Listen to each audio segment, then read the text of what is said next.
ये जो वीडियो है ये मेरी चैनल की पहली बैटल थ्रू द हेवेंस का पहला वीडियो है और हम आज से बैटल थ्रू द हेवेंस का लेट्स वीडियो कंटिन्यू करेंगे। तो गाइज इस एपिसोड की शुरुआत में हम शाओयान को देखते हैं जो कि उस एंशिएंट बॉडी ट्री के सामने होता है कि तभी उसे अपनी नजरों के सामने एक इल्यूजन दिखाया जाता है जो कि कुछ पास्ट विजन्स होते हैं, जहां पर उसे एक ओल्ड मैन नजर आता है जिसे देखते साथ ही शाओयान कहने लगता है कि क्या ये वाकई में दाऊदी है। जिसके बाद वो दाऊदी कहने लगता है कि वाकई में मेरी इतने सालों की मेहनत आज रंग लाई। फाइनली मैंने उस एंशिएंट बोधी ट्री को ढूंढ लिया और जैसा कि अब मैं हासिल कर लूंगा।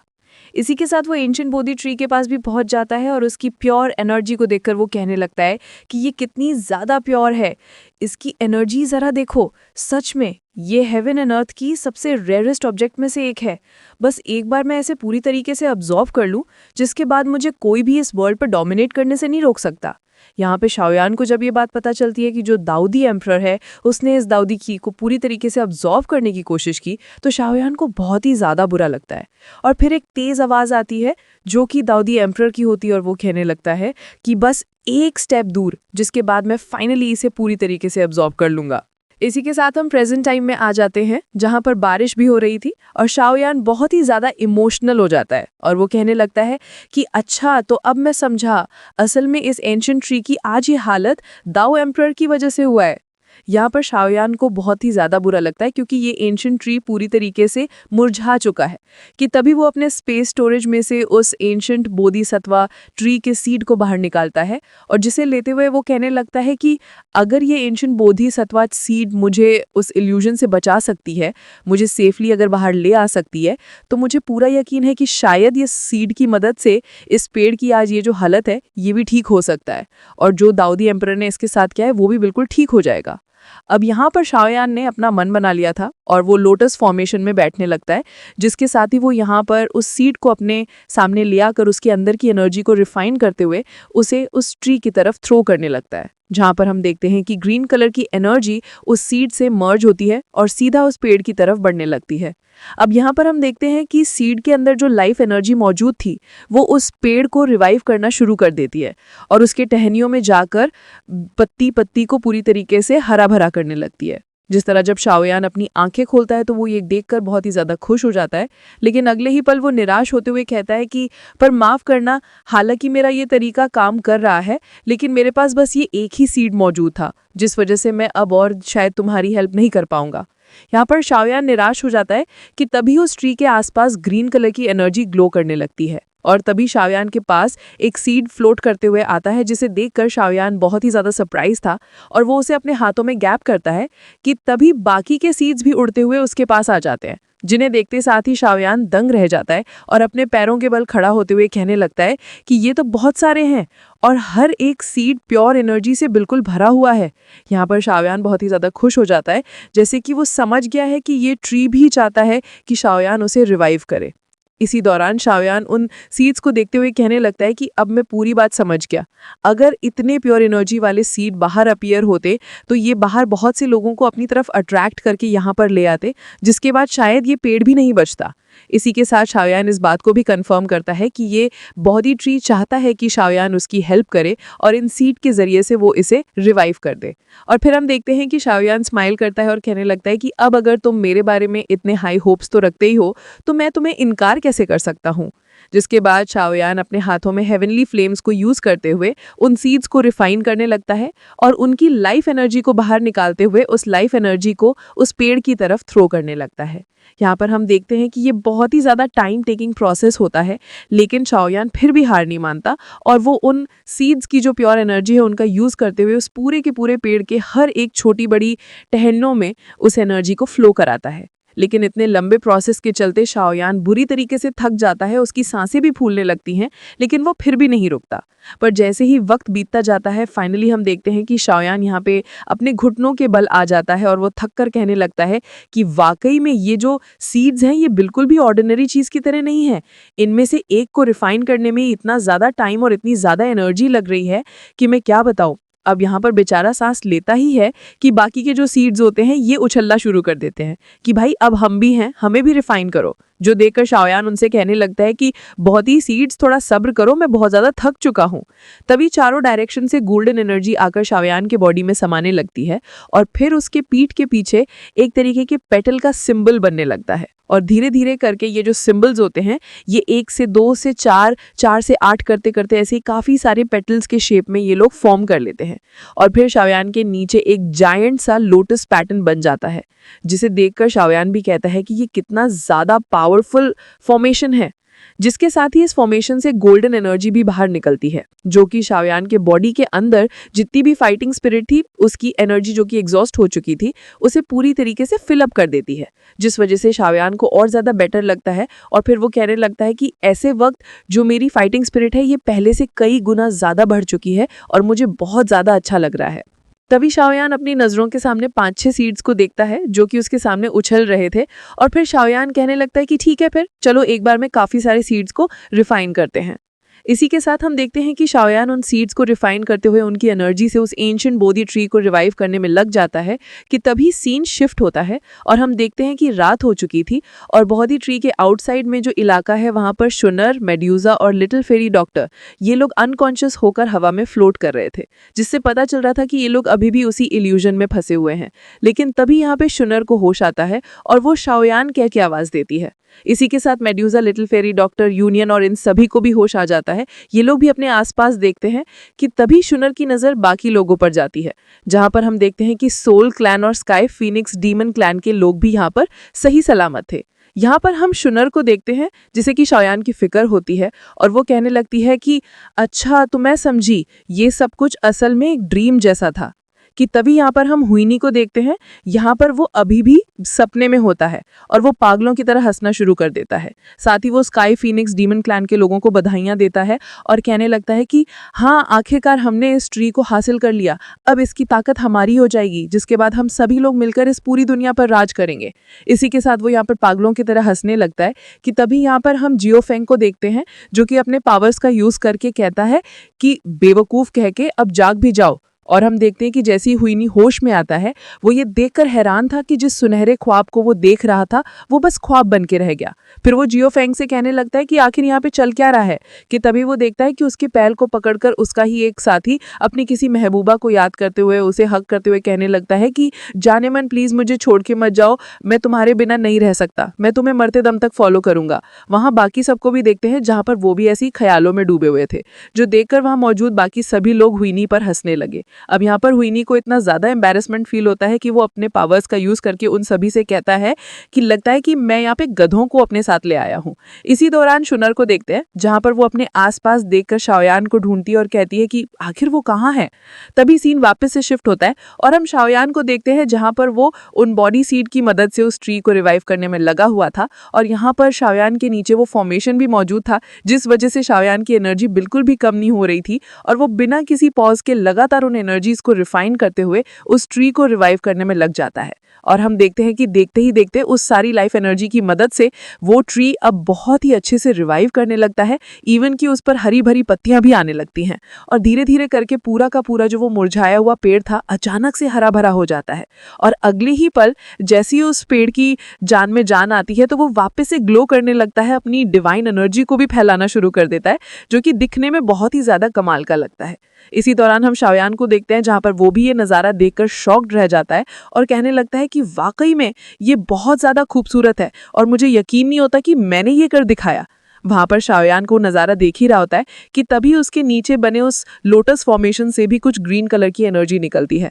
जिसे निकलते देखते साथ शाओयान भी हैरान था। लेकिन तभी हम देखते हैं कि वो सारी एनर्जी उसके सामने आकर गैदर होने लगती है, जो देखकर शाओयान तो फुल कंफ्यूज था कि आखिर यहाँ पे हो क्या रहा है। पर अगले ही पल हम देखते हैं कि एक पर्ल के शेप में वो सारी एनर्जी गैदर होती है और फिर नेक्स्ट सीन में ही बिल्कुल रॉकेट की स्पीड से वो सारी एनर्जी शाओयान की बॉडी के अंदर समा जाती है, जिस वजह से शाओयान को पेन होने लगता है। लेकिन वो ग्रीन कलर की एनर्जी पूरी की पूरी सेकंड्स में शाओयान की बॉडी के अंदर समा जाती है। यहाँ पर शाओयान जैसे ही खुद को स्टेबल करता है और सोचता है कि आखिर अभी अभी उसके साथ क्या हुआ, कि तभी बाहर आउटसाइड वर्ल्ड में यहाँ पर हम शाओयान का एक गोल्डन जॉइंट सा फिगर देखते हैं, जो कि सभी के सामने अपीयर होता है, जिसे देखकर सभी लोग तो शॉक्ड हो जाते हैं। कि तभी यहाँ पर हम शुनर को देखते हैं, जो कि कहने लगती है कि ये तो शाओयान का फिगर है, आखिर यहाँ पे क्या हुआ। कि तभी ब्रदर युआन किंग बताने लगता है कि चिंता मत करो, अभी जो हम देख रहे हैं ये शाओयान के लिए किसी रेयर अपॉर्चुनिटी से कम नहीं है, उसी इसका फ़ायदा उठाने दो। अब यहाँ पे इस नज़ारे को देखकर हुनियों का तो भाई चेहरा ही उतर जाता है, क्योंकि भाई जो हसीन ख्वाब वो देख रहा था जहाँ पे उसे होना चाहिए था, वहाँ पे इस वक्त शाओयान है। यहाँ ब्रदर युआन किंग बताने लगता है कि बोधी ट्री के कुल 3 ट्रेजर्स हैं, जिसे कि सबसे रेयरेस्ट ट्रेजर कहा जाता है। पहला है वो बोधी सीट, दूसरा है वो बोधिसत्व, और ये किसी एनलाइटमेंट की तरह है जो कि बोधी ट्री के नीचे बैठकर ही हासिल हो सकती है। जिसे देखकर यहाँ पे शूनर कहती है कि हाँ, मुझे भी याद आ गया, मैंने भी सुना था कि अगर हम इस एंशिएंट ट्री के नीचे बैठकर मेडिटेट करते हैं तो हम थाउजेंड्स ऑफ रेनकार्नेशन को एक्सपीरियंस कर सकते हैं, और इसे एक्सपीरियंस करने वाले के पास ये चांस भी होता है कि वो दाऊदी में भी ब्रेक थ्रू कर पाए। जो सुनकर सभी लोग शाओयान के लिए खुश होते हैं, और शूनर कहने लगती है कि वाकई में शाओयान बहुत ज़्यादा लकी है। इसी दौरान हम यूफेंग को देखते हैं, जहाँ पे वो गुस्से के साथ अपनी मुट्ठी बनाने लगता है और कहने लगता है कि आखिर इस लड़के को इतना मौका कैसे मिल गया, आखिर ये हमसे आगे कैसे निकल सकता है। कि तभी हुनियो कहने लगता है कि मुझे लगता है कि शायद मुझे उस जेट स्लिप का यूज़ कर ही लेना चाहिए था, ताकि मैं मेरे क्लैन से कुछ पावरफुल लोगों को यहाँ पर समन कर लेता और फिर वो हमारी मदद करते। चलो कोई बात नहीं, अब कौन सा देर हुई है। यहाँ पर ये सुनकर ज़फेंग कहने लगता है कि आखिर ब्रदर हुनियो का मतलब क्या है, जिस पर हुनियो कहने लगता है कि मैं वही कह रहा हूँ जो तुम सोच रहे हो, मैं इसे किसी भी कीमत पर यहाँ से जिंदा बाहर जाने नहीं दे सकता, और इसने जो कुछ भी हासिल किया है वो सब कुछ मुझे चाहिए। इसी के साथ ज़फेंग और शाओयान के चेहरे की स्माइली देखकर बता सकते हैं कि इनके दिमाग में क्या चल रहा है, और वो इमीडिएटली फ्लाई करते हुए शाओयान पर अटैक करने के लिए आगे बढ़ता है, जो देखकर शूनर और मेड्यूसा उनके पीछे जाते हुए कहने लगती हैं कि आखिर तुम दोनों के दिमाग में चल क्या रहा है, आखिर तुम करना क्या चाहते हो, और दोनों ही स्लैश अटैक करती हैं, जिससे ये दोनों बाल बाल बचते हैं कि अगले ही पल ये लोग अपना रुख मोड़ के वापस से शाओयान की तरफ बढ़ते हैं, जो देखकर सभी लोग शॉक्ड हो जाते हैं। और इमीडिएटली जैसे ही ये दोनों अपना अटैक शाओयान पे करते हैं कि तभी एक तेज गोल्डन रोशनी छा जाती है और वो इन दोनों को दूर पटक देती है। यहाँ पे ये नज़ारा देखकर बाकी सब लोग दंग रह जाते हैं, और तभी एक बंदा बताने लगता है कि ऐसा लगता है कि खुद एंशिएंट बोधी ट्री यहाँ पर शाओयान को प्रोटेक्ट कर रहा है, और ये सच में बहुत ही ज़्यादा हैरानी की बात है। जिस पर दूसरा बंदा कहता है कि हाँ, इससे पता चलता है कि ये शाओयान कोई ऑर्डिनरी पर्सन तो नहीं है। अब यहाँ पर हुनियो और ज़फेंग की ये हरकत देखकर शूनर को आता है गुस्सा, और वो तेजी से इनके सामने आकर आगे बढ़ने लगती है, और इन्हें घूरते हुए जैसी इन पर अटैक करने वाली थी कि तभी ब्रदर युआन किंग आ जाता है और कहने लगता है कि शूनर, तुम्हें जल्दबाजी करने की ज़रूरत नहीं है, क्योंकि एक बार यहाँ पर लड़ाई शुरू हो गई तो इससे इनडायरेक्टली ब्रदर शाओयान को बहुत बुरा इफेक्ट पड़ेगा, हो सकता है कि वो भी इस लड़ाई की चपेट में आ जाए। जिस पर शूनर मान तो जाती है, लेकिन इन सभी को एक चेतावनी देते हुए कहती है कि अगर इस बार किसी ने भी एक कदम आगे बढ़ाया तो वो मेरे हाथ से यहीं पे मारा जाएगा। कि तभी शूनर की नज़र शाओयान पे जाती है, जहां पर हम शाओयान को उसके कॉन्शियसनेस के अंदर देखते हैं, जो कि इस वक्त 100 से भी ज़्यादा रेनकार्नेशन लाइफ को एक्सपीरियंस कर रहा था। और यहाँ पे वो अपने आप से कहता है कि ये काफ़ी ज़्यादा अजीब फीलिंग है, और फिर वो बताने लगता है कि रेनकार्नेशन एक ऐसी चीज़ है जिसके ज़रिए से हम लाइफ को काफ़ी बार जीते हैं और उसे अलग अलग एंगल से देखते हैं, और इसे समझने के बाद ही, इसे गुजरने के बाद ही जितने भी मुश्किल थॉट्स होते हैं हम उन्हें अंडरस्टैंड कर पाते हैं। जिसके बाद शाओयान कहने लगता है कि हेवन और अर्थ किसी फर्नेस की तरह है जो कि ह्यूमन डिज़ायर्स यानी कि मल के डिज़ायर्स को पूरी तरीके से मेल्ट कर देती है, और जिसके बाद ही हम सच्चाई का सामना कर पाते हैं और सच्चाई को देख पाते हैं। इसी के साथ शाओयान के सामने अलग अलग लाइफ की मेमोरीज भी दिखाई जाती हैं, जिसके बाद शाओयान कहने लगता है कि लाइफ में बहुत सी चीज़ें होती हैं, कोई अपने बर्डन के साथ जीता है, कोई खुशी के साथ जीता है, तो कोई उदासी के साथ जीता है, तो कोई संघर्ष के साथ जीता है, लेकिन हमें कभी भी हमारे ट्रू सेल्फ को नहीं भूलना चाहिए। इसी के साथ शाओयान ध्यान लगाने की कोशिश करता है,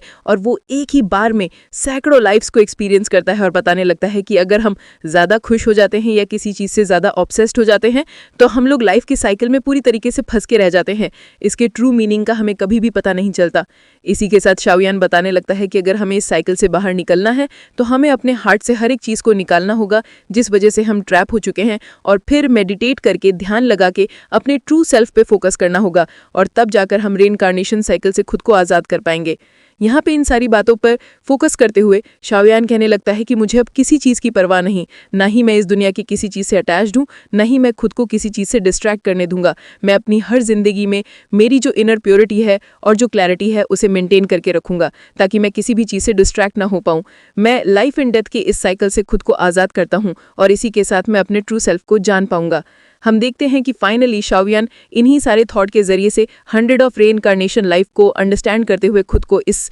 प्रोसेस से आज़ाद कर लेता है। एंड देन फाइनली हम देखते हैं कि शाओयान की ये जो गोल्डन फिगर वाली बॉडी होती है, इससे एक तेज़ रोशनी छा जाती है जिससे सभी लोग उसकी तरफ अट्रैक्ट हो जाते हैं। यहाँ पर हम हुनियो को भी देखते हैं, साथ ही जियोफेंग को भी देखते हैं, जो कि शाओयान की इस गोल्डन रोशनी को देखकर अब उसकी तरफ खूंखार भरी निगाहों से आगे बढ़ रहे होते हैं, जो देखते साथ ही ब्रदर युआन किंग और बाकी सभी लोग अब इनकी तरफ टर्न होते हैं। और ब्रदर युआन किंग बताने लगता है कि अब सोल क्लैन वाले और स्काई डीमन फिनिक्स क्लैन वाले बिल्कुल भी खुद को नहीं रोकेंगे, अब वो शाओयान को चोट पहुंचाने की कोशिश जरूर करेंगे। जिसके बाद वो सभी को आगाह करते हुए कहता है कि सभी लोग चौकन्ने रह जाना, क्योंकि कभी भी कुछ भी हो सकता है। जो सुनते साथ ही यहाँ पर schooner, medusa, little fairy doctor और यूनॉय ये सभी आगे आ जाते हैं और आते साथ ही अपनी पावर की ऑरा को रिलीज करते हैं, जिससे सभी को एक क्लियर मैसेज पहुंच जाता है कि अगर शाओयान को छेड़ोगे तो तुम्हें हम नहीं छोड़ेंगे। कि तभी अगले ही पल यहाँ पर शाओयान भी अपनी पावर की ऑरा को रिलीज करता है और वो जो गोल्डन सा स्टैचू था बड़ा सा,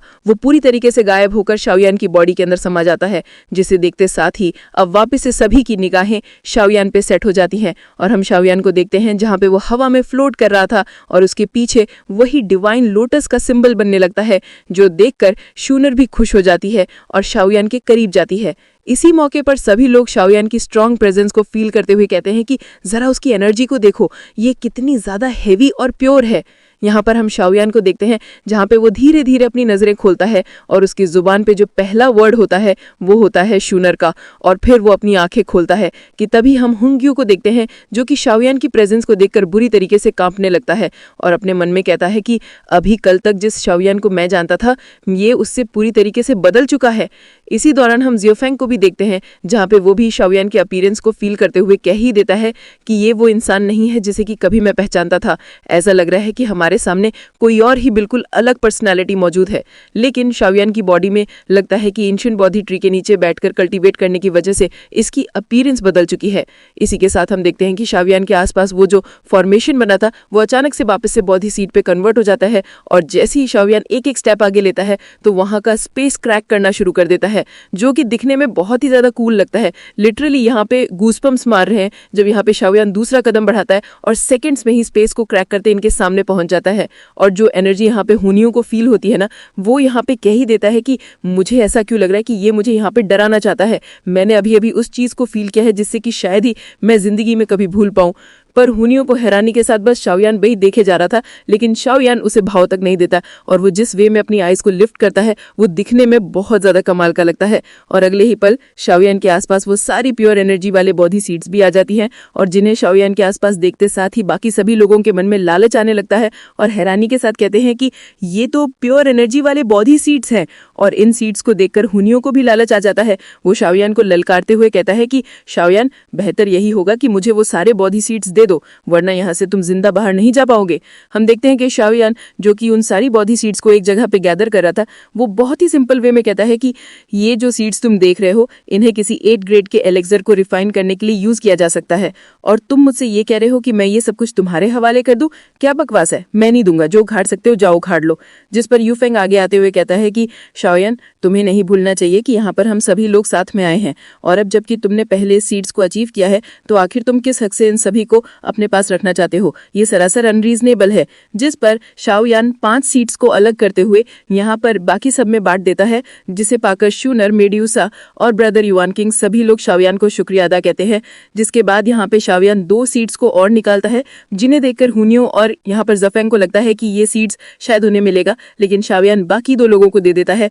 जिसके बाद शाओयान कहता है कि तुम्हें ईजन चाहिए ना, तो चलो मुझसे फाइट करो और फिर तुम इन्हें ले सकते हो। जिसके बाद शाओयान यहाँ पे अपनी रिंग्स को भी एक्टिवेट करता है, और ये सुनकर जो सोल क्लैन का बंदा है वो कहने लगता है कि ठीक है फिर तो सबसे पहले मैं तुम्हें मारूंगा और इन सब को हासिल कर लूंगा। इसी दौरान बाकी सभी लोग शाओयान के आगे आ जाते हैं और ब्रदर युआन किंग कहता है जरा सोच समझ कर बात करो, क्योंकि यहाँ पे शाओयान अकेला नहीं है। जिस पर हुनियो भी अपने पीछे उन रिंग्स को एक्टिवेट करता है और कहने लगता है कि तुम्हें क्या लगता है कि हमारा सोल क्लैन तुम जैसे लोगों से डरता है? जिसके इसके साथ ही वो यहाँ पर जियोफेंग से कहता है कि ब्रदर जियोफेंग, मैं चाहता हूँ कि मैं इस शाओयान से अकेले फाइट करूँ और बाकी सभी लोगों को आप हैंडल कर लो, जिस पर वो भी मान जाता है। और अगले ही पल हम देखते हैं कि जियोफेंग अपने सारे टोली के साथ शाओयान को छोड़कर उसके साथियों से फाइट करना शुरू कर देता है। और इन्हें फाइट करता हुआ देखकर हुनियो कहने लगता है कि चलो फिर तुम्हारे पास वो जेट भी मौजूद है जिसे कि मुझे चाहिए, जिस पर शाओयान कहता है कि हाँ, मैं यहीं खड़ा हूँ, आओ और आकर अपने हाथ आजमा लो। यहाँ पर ये सुनते साथ ही हुनियो कहने लगता है कि तुम्हारी जबान बहुत बड़ी है, सबसे पहले मैं इसे ही काटूंगा। इसी के साथ हुनियो तेजी से शाओयान की तरफ बढ़ता है, लेकिन शाओयान जो कि यहाँ पे घुमा के वो जोरदार पंच मारता है स्पेस को क्रैक करते हुए। यहाँ पे हुनियो बहुत दूर जा गिरता है और यहाँ पर एक पंच से ही उसकी अकल ठिकाने लग जाती है और वो हैरानी के साथ खुद को संभालते हुए कहने लगता है कि ये तो 9 रैंक के दाओस के पीक तक पहुंच चुका है। अब यहाँ पर जो हुनियो रहता है वो भी अपने क्लैन टैटू पावर को एक्टिवेट करने लगता है, जिस वजह से ये भाई ज़ॉम्बीज़ की तरह बिहेव करना शुरू कर देता है। जो देखकर शाओ कैन कहता है कि तुम जो कि 8,000 की पीक तक पहुंच चुके हो और ये तुमने बस अपने क्लाइंट टैटू पावर के दम पर किया है। पर अफसोस की बात है, मुझे हराने के लिए ये इनफ नहीं है। जो सुन के यहाँ पर ये तिलमिला जाता है और कहने लगता है कि हाँ, ये इनफ नहीं है, एक बार मुझसे फाइट करो फिर मैं तुम्हें बताता हूँ। जिसके साथ ही वो यहाँ पर सोल डिस्ट्रॉइंग पाम नाम की टेक्निक का यूज़ करता है और यहाँ पर हमें एक बहुत बड़ा एक्सप्लोजन देखने को मिलता है। और अगले ही पल स्पेस को क्रैक करते हुए 2 जाइंट से हैंड आकर शाओयान को एकदम मसल के रख देते हैं। और हुन यू कहने लगता है कि देखा मेरे सामने इतना बड़बड़ाने का अंजाम। लेकिन शाओयान कहने लगता है कि मैंने कहा ना, ये इनफ नहीं है। और अगले ही पल वो उसके दोनों हाथ को डिस्ट्रॉय करते हुए 3000 लाइटिंग मूवमेंट का यूज करता है और बाजी कॉलिप्स नाम का अटैक करके सीधा हुनियो को बहुत दूर गिरा देता है। इसी के साथ हम देखते हैं कि शाओयान के दोस्तों ने भी यहाँ पर स्काई फिनिक्स डीमन क्लैन के बंदों की अकल ठिकाने लगा दी थी और अब ये सभी लोग हफ्ते काफ्ते इनके सामने खड़े थे। और शाओयान बेचारों पे तरस खाते हुए कहता है कि क्योंकि ये दोनों लोग ही अपने अपने क्लैन के सबसे यंगर जनरेशन के उभरते सितारे हैं, तो मैं यहाँ पर किसी को भी डिसअपॉइंट नहीं करना चाहता। यहाँ पे शाओयान तो इन्हें छोड़ देता है कि तभी स्पेस में एक कड़ाकेदार आवाज आती है, जिस वजह से शाओयान भी हैरानी के साथ ऊपर की तरफ देखता है। तो गाइस, इसी के साथ ही ये एपिसोड खत्म होती। अगर आप लोगों को मेरी पहली बैटल थ्रू द हेवेंस की वीडियो पसंद आई होगी तो वीडियो को लाइक करके चैनल को सब्सक्राइब जरूर करें।